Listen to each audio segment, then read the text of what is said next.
chapel, as well as the common space within the Appleby community.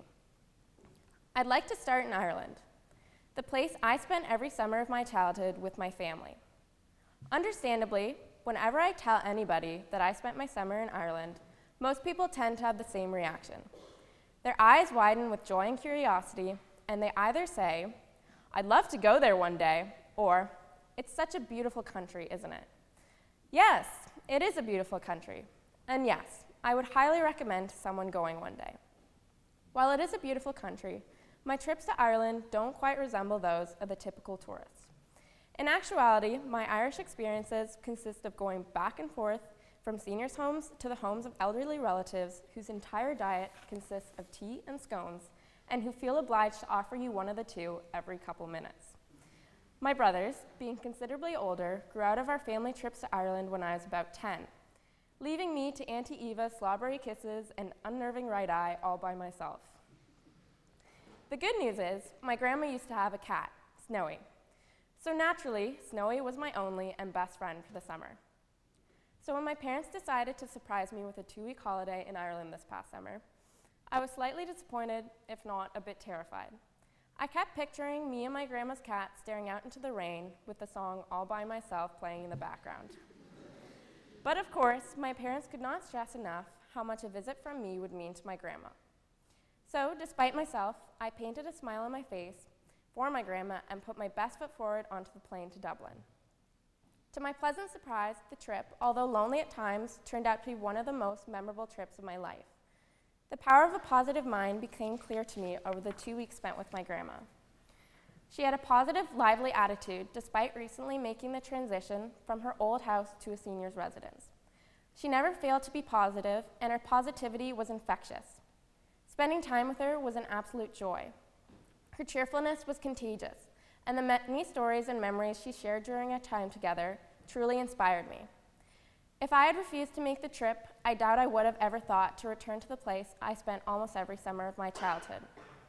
But now, I can picture myself, sometime in the future, perched on my childhood's beach, looking out at the Atlantic with the wind whipping my hair, just as it did when I was a little girl holding my Nana's hand. The trip brought me to understand the cliche saying, "Fall down 6, get up 7," that you often may find tattooed onto the bicep of a keen gym goer. When it doesn't work out the first time, or in my case, roughly the first 20 trips to the motherland, the 21st one turned out to be the most meaningful. Something Mr. Van Nostrand said at the first assembly that I've been rolling around in my head since is the quote he shared by Lou Holtz. "Life is 10% what happens to you and 90% how you respond to it." And it's strikingly true. You are in charge of your own attitude. You are completely in charge of your own emotions, and the way you choose to react is your decision. The impact you have on others, whether it's positive or negative, is completely up to you. You can choose to be in a bad mood, or you can make the best of it. Look on the bright side. Buddha once said, "The mind is everything. What you think, you become." It's actually scientifically proven that making a facial expression, such as a smile, can produce effects on the body that are similar to those that result from the actual emotion, happiness. So choose to be happy. To quote E. E. Cummings, "The most wasted of days is one without laughter." I know it may not seem easy, but everyone creates their own story, their own destiny. While we don't come up with our own conflicts or hardships, it's how you handle tough times that defines you as a person. To try and avoid sounding like a student ambassador right now, my time here at Appleby taught me the valuable ability to effectively manage my time, the importance of staying organized, to give everything your absolute best, and to seek help when needed. In my mind, these are the most valuable lessons in order to succeed and can also be applied in every aspect of my life. That said, naturally things do pile up. Emails, workloads, responsibility, friend drama. Sometimes I simply struggle to keep up with the rapid pace that the Appleby community travels at, getting lost in the hustle bustle around me. Picture, if you will, one of those TV shows set in New York City, where everyone is moving at mind-blowing speed around one individual who stands in the middle, completely unmoving. Sometimes that's me. I'm sure you felt it too, but I hope, like me, you found something you're passionate about to take a load off. Something that allows you to leave the franticness and stress behind, if even for a few moments. Something that brings you happiness and peace. It might be soaking up the presence of those you love, a silent prayer, or a swim in the pool.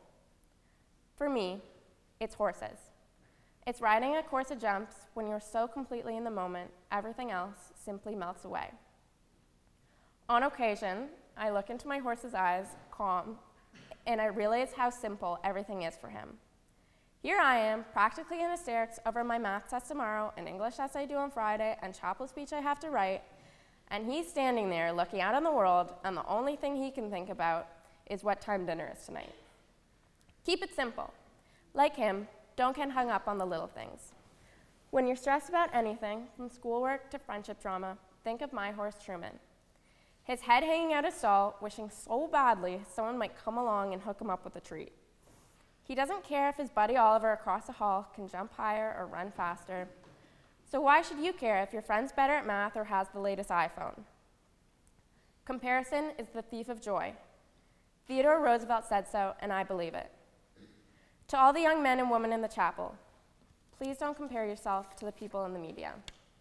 I promise she's not actually that skinny, and his muscles have been enhanced to look that defined. Technology can truly work wonders, and often the picture in the magazine displays a mere shadow of the original person. Please always remember how special you are, because there's nobody else quite like you. When the prefects ask, "What's your superpower?" we're not delusional. There's no expectations for you to shoot spider webs out of your fingers, and in reality, I don't actually plan to harass you with yoga coupons and liquid nutrition or shower you in granola. There's something that makes you unique. It could be anything, to your sense of humor, to your beautiful red hair. Everyone in the Appleby community brings something special of their own to it, no matter who you are or where you're from. China or Cambodia, Jamaica, or you live 10 minutes down the road like me, you have a place here at Appleby College. Our many interesting differences are what makes Appleby so special. So let your colors shine and be confident in who you are. If you haven't found your superpower yet, push yourself to try new things, and don't be afraid to make mistakes. Mistakes often turn out to be the most valuable lessons of all. The great Steve Jobs serves as a powerful example of a man who was unsure of his superpowers and had no idea what he wanted to do with his life. Unconvinced that college could help him to figure it all out, Steve decided to drop out and trust that it would all work out. Once he enrolled, he remained on campus for 18 months following. Steve Jobs stopped attending the required classes that held little interest to him and began sitting in on the classes that seemed far more compelling to him.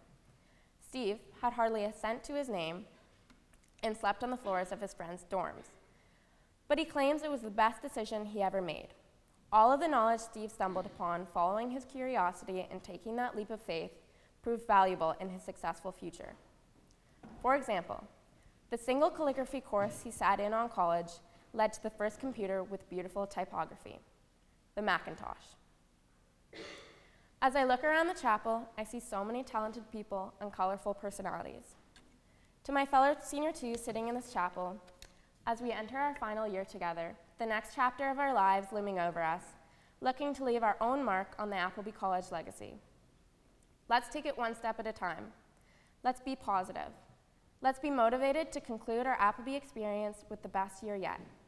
Let's not be afraid to make mistakes and try new things, to find our superpowers, and allow ourselves to benefit from the powers of others. To close with the words of the wisest man of all, you have brains in your head, you have feet in your shoes. You can steer yourself any direction you choose. You're on your own, and you know what you know, and you are the guy who'll decide where to go. Dr. Seuss. Now would you please all rise to sing hymn 418, Draw the Circle Wide.